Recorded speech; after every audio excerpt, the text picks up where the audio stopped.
Centrale. I got this sign now. I don't know if you can see it. It says, I'll beat you in 5 minutes, $5 per game. Let's see if this actually gets people or not. And if it doesn't, guys, I've tried everything. If this doesn't work, I will have to go back to the old ways, chess betting. But let's see, I'll try this for 2 hours. Let's see how it goes. The best matches of this video are at minute 14:20, so if you don't want to wait, go right there. And right now there are these festivals of Gracia going on, so there's a lot of folks, and that must be easy to get participants. So let's see how it goes. You wanna go? Too bad.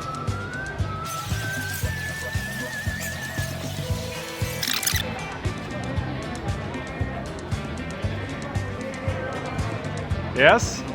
Are you good at chess? All right then, we have our first contestant. Right. Good luck.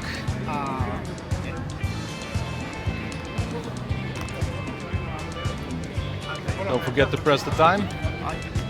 It's not like chess.com where it goes automatically. What I love about street chess, you really never know who is in front of you. It can be a grandmaster, it can be an amateur, it's always a surprise.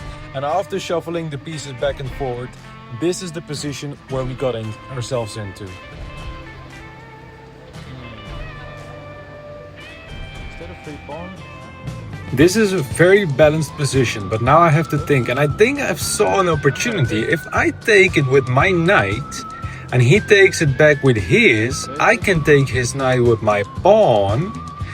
And now if he decides to take the other pawn, I'm in a slight advantage, at least in my mind. I think I'm winning, but let's see. So he does take the other pawn. Now I can take it or with my pawn or with my bishop. I will take it with my bishop so I have a nice and clear scope for later. My pawn is kind of undefended, but there is nothing he can do about it. He checks me. I go out of the way and you can already tell he is losing. So I put my knight in the position, he puts his knight in the position, and now he blunders. This is a blunder because now I can attack his queen with my pawn. That means that bishop is left hanging. And first of all, I take his knight so I can destroy his structure, and after his structure is destroyed because he could not move his queen, I press my pawn forward and now he is in dire straits. So he has to do something with his queen. He kind of realizes now that he is in a bad position, and after this little trade, these are the little mistakes or advantages that can give you the whole game. So he goes back with his queen, I take his bishop, and well, from here on out he needs to play perfectly because he is down bad. If I would defend myself with the knight there, I would lose it, so I go away with my queen. He pushes his pawn forward. I'm not very sure about that. When you're losing, you kind of need to preserve material and not move too much with your pawns. What I want to do right now is I want to trade off everything, but he blocks me, so I push forward. I want to see what I can do. I want to see what kind of damage I can do in his structure. I want to go with my queen to d4, but he pushes his queen forward, so I need to put my bishop back. Now he advances with his rooks. He wants to double his rooks and create some kind of threat on my king. Well, I don't think that's very threatening for me, so I'm just gonna go forward with my queen. Then he does double his rooks. So he has a very clear and nice scope on me, but I'm not very troubled with that. I think I have something else cooking up. I do this pawn move, and as you can tell, it's not the best move. It's not the worst move. He attacks my queen. I go back with my queen. Now, I mean, I don't see any threats here for me. At least in my mind. You know, I'm thinking I'm chilling. I just need to focus, take his pieces. He moves his rook, which is also probably not the best move. I take his pawn, he takes my pawn, I take his pawn, and now I'm definitely up material. Now, What he wants to do is he wants to create some kind of threat, but because he knows he is desperate and he needs to pull something off, he goes forward with his queen g4. That's a blunder because now his rook is hanging. I take his rook for free. Thank you very much. And now I just need to look at how I can finish the game without getting myself mated in one move. It happened before, so I hope I can just finish this easily. Now he threatens my bishop, so because I don't want to hang my bishop, I just go to the f6 square so I can protect it and protect the pawn. Nice and easy. Then I didn't realize that he could check me with his bishop. I'm kind of panicking at this point, like, uh-oh, is there some kind of tactic that I didn't see? So I block my king with my knight, and now he saw a very good move. He pinned my queen, so if I would move with my queen, I would be checked and maybe some kind of mating variation. But then I realized I can just take his rook, because if he takes my queen, I take his queen, and he decides it's a game. Thank you very much. Right, I'm at the next plaza. Let's see if there's anyone brave enough to come and challenge me. To be honest, like this sign, I think there's too little incentive, so might have to switch it up, but I'll stay and wait for 30 more minutes and see what happens. Good thing is, like, it really catches people's eyes. People are watching, but now they need to come and challenge me. So many people are looking, so many people are curious, so many people think it's a good idea, but why don't I get challenges? Come on, guys. Another comment, like, why would I pay for that? And it's a good comment, like, why? That's why I think the betting is just a better option, because there's some incentive of coming up to me and challenging me. So you know what? I'm not gonna waste any more time. I'm gonna go back to my old ways, back to chess betting. Right then, next sign. Let's see how this one goes. I think it's more fun like this. Which sign do you think will attract better players? The one where I say I'll beat you for $5, or the one if you beat me I'll give you $50? All right, $5 bet, let's go. I press, you go. I don't know if it's me or my beliefs, but I believe this sign attracts people way faster, because I already got my first match. This first match went in my favor, so let's skip right to the second. Good luck. Quick question, do you actually like to watch the openings? Do you care about that, or did you come here for the juice? The juice is coming now. Alright, so he takes out his bishop, I take his knight, he takes with his queen, I take with my queen, and his position is already super cooked. Now I bring out my knight, and you know, this is not looking good for him. The king is very exposed. He brings out his rook, and things are getting only worse from here. I castle just to put my king in safety. Are you Australian? Yes. You can tell from my accent. Heaps. That's the only Australians use that word. Where are you from? From the Netherlands. From Netherlands. Yeah. My sister used to live in Ah. Netherlands for the last while. So after some chatting, he puts his pawn forward on the c4 square. Now I bring my pawn forward, and there are some tactics here, so he needs to be careful now. He's thinking, he's taking his time.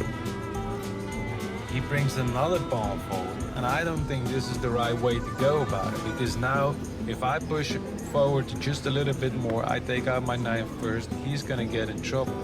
He's pressuring my pawn. This is actually a pretty good play. I think at that time I was a bit troubled, but as you can see at the eval bar, it's not even close. Okay, getting aggressive over there. Now you can see the eval bar drop significantly. I put out my knight because there's a lot of things that I can see. I can go to the c4 pawn, I can go to the f3 pawn. There's so much going on right now, and he kind of realizes this. He needs to protect this somehow, some way, to stay alive, to stay in the game. But what is he gonna do? No, instead of that, he pushes his pawn forward even more. What do I do? Take it, not take it.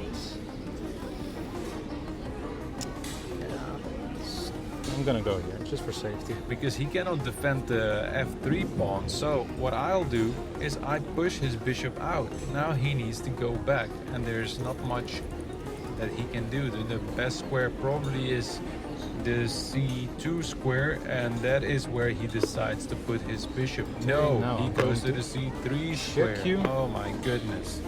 Now I take his pawn, he's in check. He's very, very troubled now, and you know, there's not much he can do. He moves his king out of the way. I go forward with my knight. Now the horses come out. Yeah. Now I'm in trouble.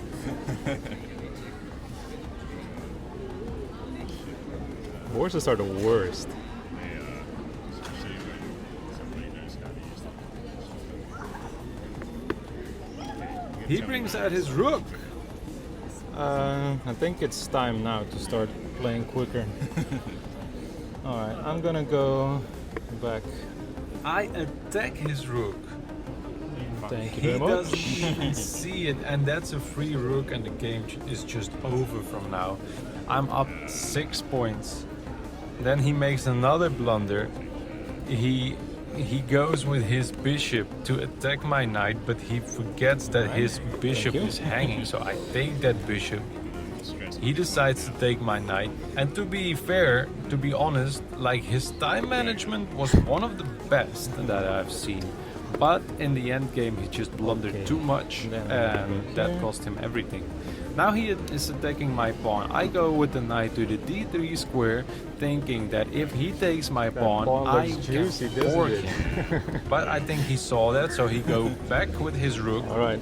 Now I go forward with my rook to protect my knight and to create the pass pawn. I could take en passant, but I'm just gonna go forward. This is absolutely winning for me, because now I can just press the pawn forward with no threats or anything that is blocking me right now, because he cannot move his rook and protect it. Now he does something crazy. He moves his rook forward.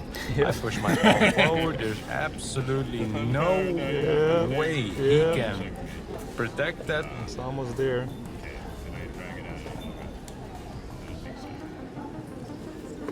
He takes my knight. I take his rook. And now I'm absolutely winning. I'll go down with one more face. I'll take it.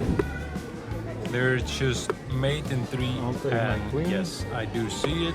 I promote my queen. He goes forward with his pawn. I check in with my queen. Check. He goes back with his king, and that's And a mate. checkmate. Well played. Alright, we have our next contestant, 10. My next contestant, he went for the $10 bet, so let's get it. It was a very quick game, it went in my favor, and that's another $10 in the bag. Folks, this might be the stupidest idea I've had so far. I'm like now at some concert with this sign and this board. As you can see, it's super loud. I mean, who can play chess like this? But I'm gonna just stand here for, I don't know, half an hour, see if anybody dares to challenge me. But this might be the worst idea I've had so far. I'm not gonna lie. How can you concentrate like this? But you know, it's just for fun, man. Like, see if anybody dares to challenge me. You play chess? No? Also, the thing is, like, all the eyes are fixed on the stage, so I'm not even sure if they're gonna see it. But hey, just gonna be here for a couple, for a while. Let's see what happens. But surprisingly, I got my first opponent quickly. All right, we have our first contestant. $5 bet, but this guy is playing tournaments and stuff. Man, oh my god, what is gonna happen? Good luck. Before I'm gonna show you these crazy matches, I wanna talk to you about Lucid. This is my own brand. I didn't make this for anyone. I made this thing for me. And the reason I made this is because I wanted to have a mental clarity boost. I love chess. I play chess a lot. And sometimes I'm just foggy. If you don't believe this thing works, hey, that's your thing. But I know when I use this thing, and if the best way to use this is to combine like a few drops in your coffee. You can apply it directly as well. Tastes good, super nice. I highly recommend you try it out. And also like this, you sponsor the channels. And I promise you that if you do buy it and you try it, you will love it. Now, let's go back to the challenges. And there we go, my rival. He is a good player, I can already tell, because, you know, there are not many players who play chess who participate in tournaments, and this guy did participate tournaments. Also, on top of that, he is teaching his little brother. Where was the last tournament? Many time ago, since 2 years and a half. 2 years and a half, okay. As you can see, we are very equal. Though his time management is off, he is not very good on the pressure. I can already smell this. He is tense, he is nervous, and I need to capitalize on this. We're still equal, but the eval bar shows that he is kind of winning, and I'm already getting nervous. I really need to play careful with you, man. My whole plan of action is to drain him on time. So let's see how that goes. I move my horse out and I just want to have you a quick look at the time difference. This, for now, is my biggest advantage. And like I said before, I need to capitalize on this. Go here.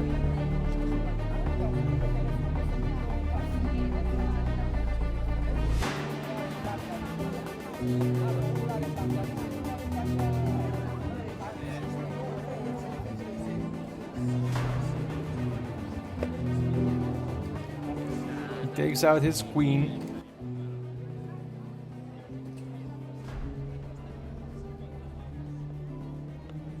I castle.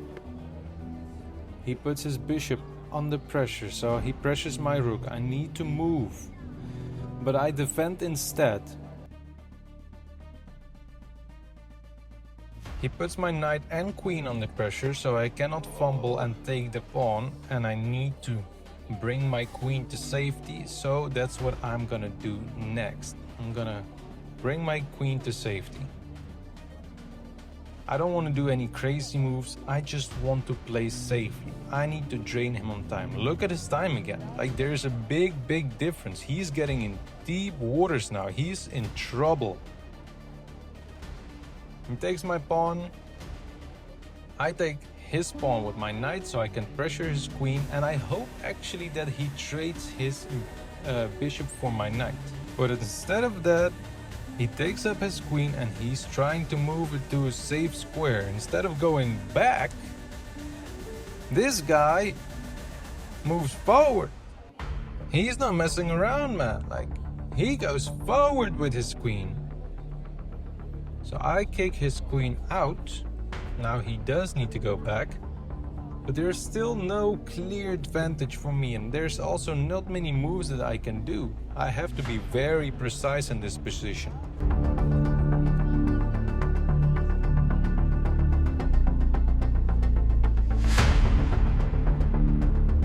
I take out my rook. He takes my knight now, and instead of taking it with my queen, I take it with my pawn. Once again.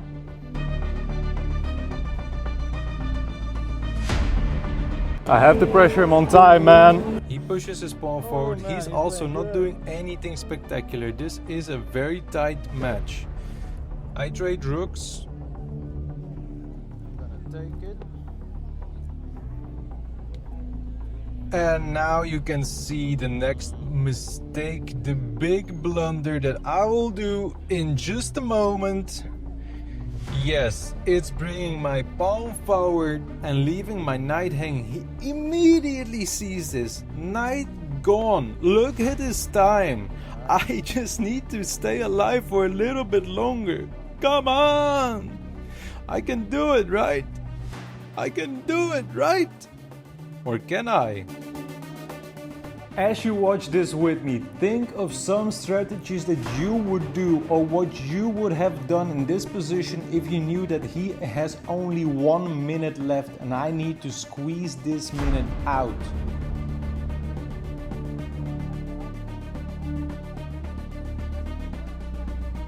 Because I don't see anything that I can do, I just push my pawn forward.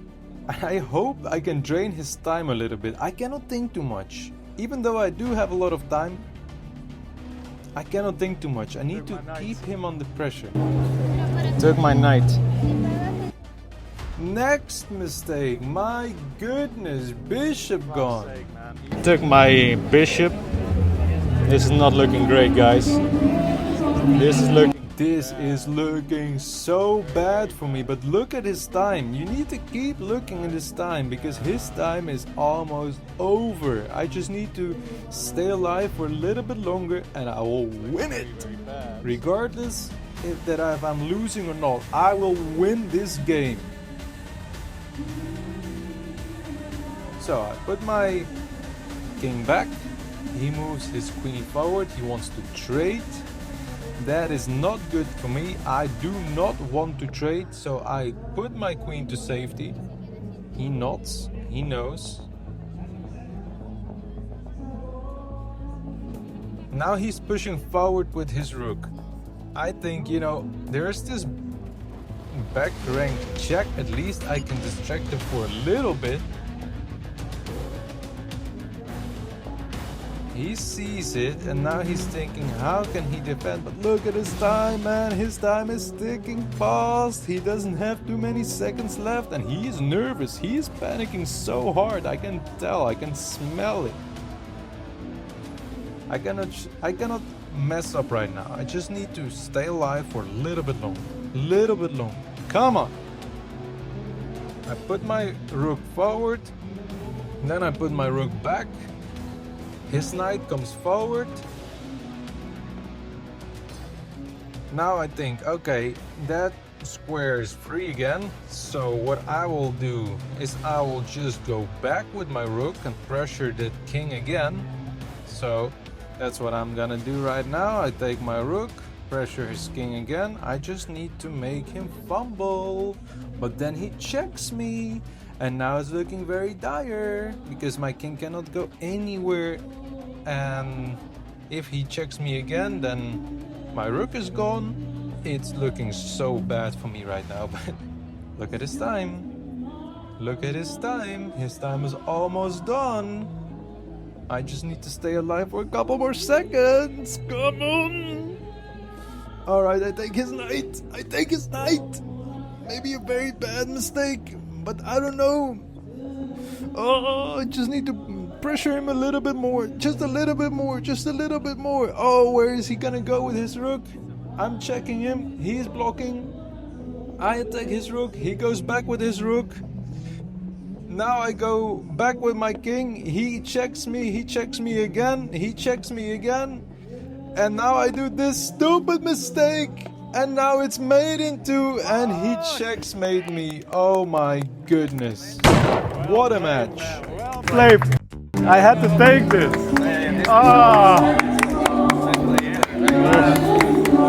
What a match, man. Like the first match of the day.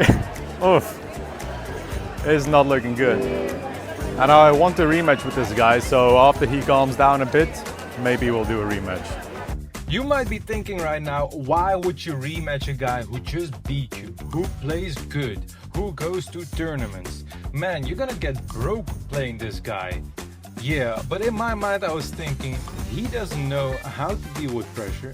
I think I can beat him because I know a little bit more about him now, and I can just slowly advance my pieces, not take any risks, and see how that will do. And to be honest, this game was in my favor, and now it's a tie. After this tie, we decided to do one more last battle to decide who will be the winner and who would be the loser for the tiebreaker. And the last match, that's the match that I'm gonna show you right now. All right, so we're gonna make a tiebreaker. It's 1-1 now. Let's see what happens. So, which hand? You're white.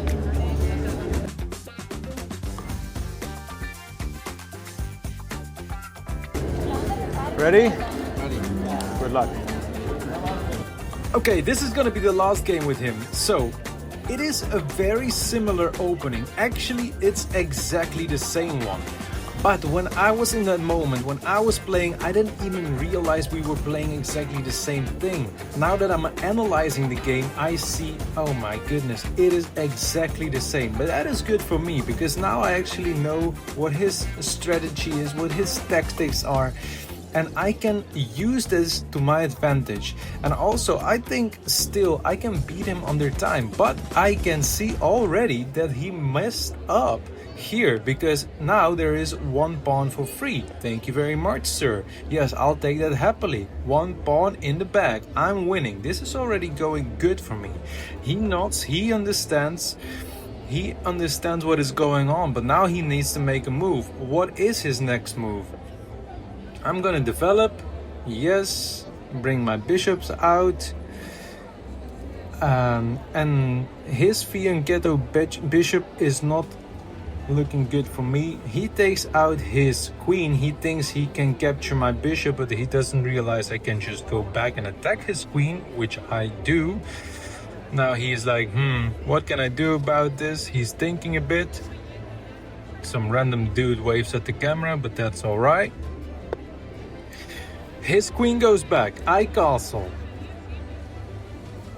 Time pressure is on. He pushes his pawn forward. I'm not very sure about that move. It's a bit aggressive because you cannot push your pawns back. You can push them only forward. Now I take out my knight. He takes out his rook. I push my knight forward. And this is where the juice starts. This is where things get interesting. It's always the middle game where things fumble or go big. I try to push his bishop into a corner, but he sees it, so we just trade. Now, after that trade is done, actually I'm in a pretty good position. As you can also see on the eval bar, things are looking up. Things are looking bright. Things are looking like sunshine and rainbows, my folks. Yes, that's absolutely correct. And he is thinking he is losing his precious time. And this is my whole strategy. Because in the first game I realized he is thinking sometimes a bit too much. Now he pushes his pawn forward. I take his knight. I don't like knights at all. He takes his my knight with his bishop. Obviously I don't blunder my rook, and now he is under pressure. Now he is under pressure. He sees it. He's nodding. He's like, what can he do? Because if he moves his pawn, his rook is gone. So he moves his rook, now his pawn is gone. We trade queens, and now I'm up 2 pawns. This is looking good for me. Oh yes, now he's threatening my bishop. I could have gone forward with the pawn, but I saw something that I didn't like, so instead I went back with my bishop. Now he's threatening my pawn, and if I move it forward, then there will be more pressure, so I decide to block it with my bishop. He now goes in with his bishop, and as you can see, that's not a very good move.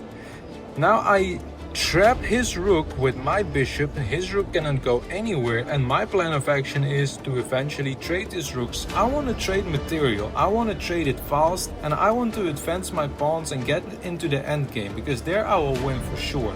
He advances his pawn, I'm offering to trade rooks, and to be honest, he doesn't have any alternatives than just to trade it, or otherwise I will capture it myself. So he doesn't trade it actually, he goes forward with his king, I capture his rook, he captures my rook, we have a trade. Now what? Now what is the best course of action? So I go forward with my pawn, he blocks his pawn, but it doesn't do anything, because even if he would go forward, I could still easily take it. Now I go forward with my rook. He offers rook trades, and this is great for me, because remember, I want to trade material, I want to get everything off the board. I'm up 2 pawns, this is good for me. Yes, obviously I trade the rooks.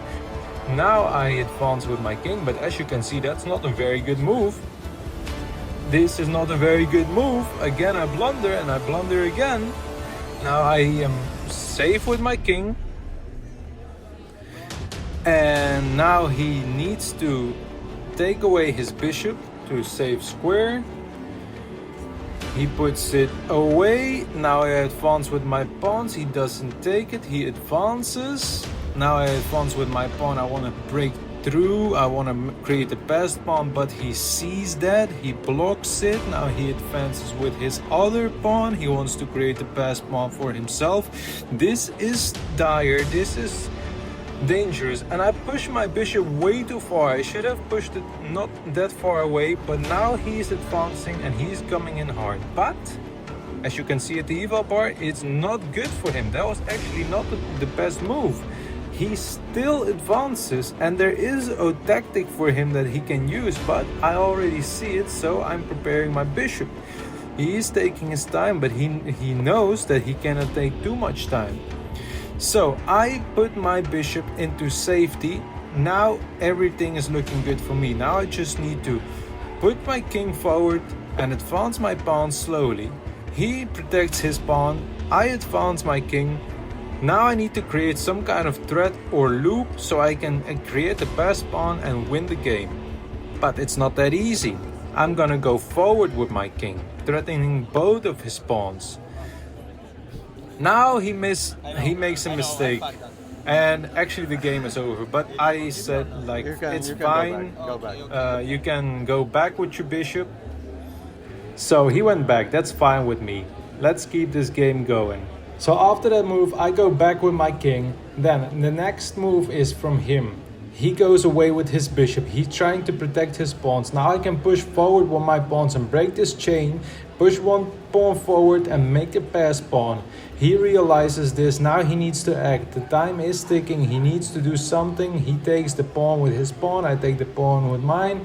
We have a trade, and now I have created a passed pawn.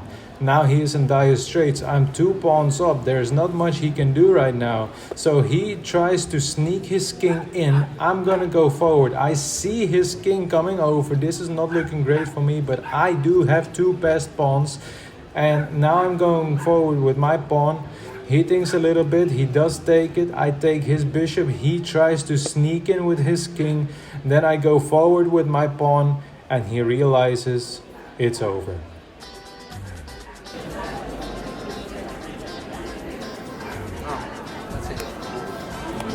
Well played, man. Well played.